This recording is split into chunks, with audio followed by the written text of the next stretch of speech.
In this video, we're going to discuss the basics of getting started and getting a game set up in the PC version of the baseball scoring application.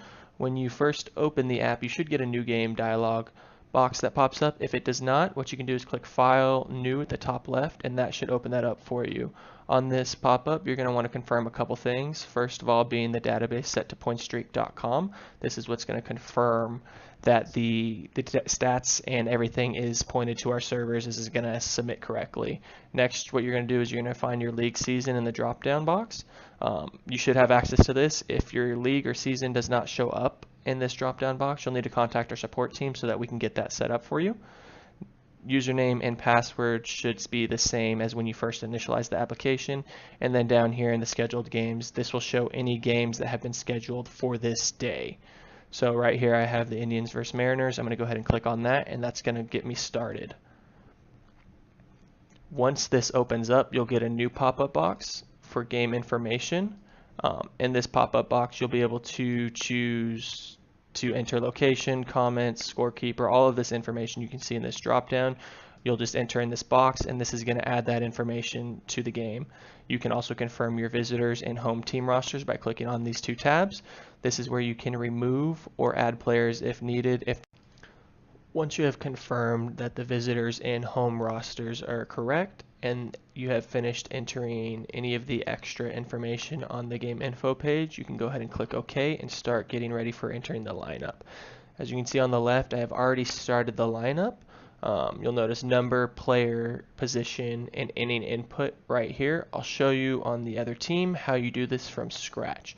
So what you're going to do is click for the number box, and you'll see the full list of all players. I'm going to go ahead and click Jared Dyson. It should autofill his name for me. And then from here, we're going to input the position, first base, and it'll autofill the innings pitched.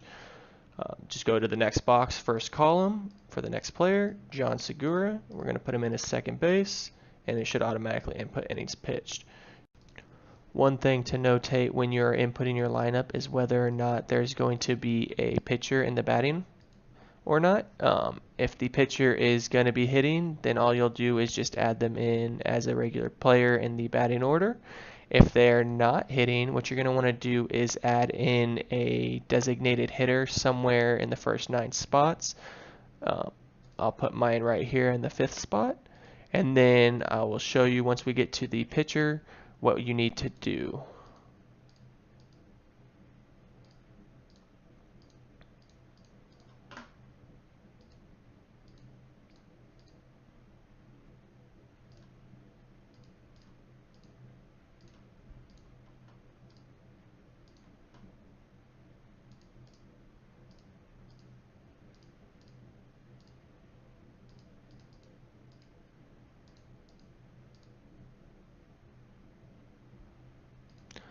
So now all that's left to input is my pitcher. Since he is not hitting, what I'm going to want to do is skip the 10th spot in the batting lineup and put him in the 11th spot instead. What this is going to do is when the time comes for the batting order, it'll see that the 10th spot is blank and skip it and take you right back up to the first spot. This allows the pitcher not to be in the batting order.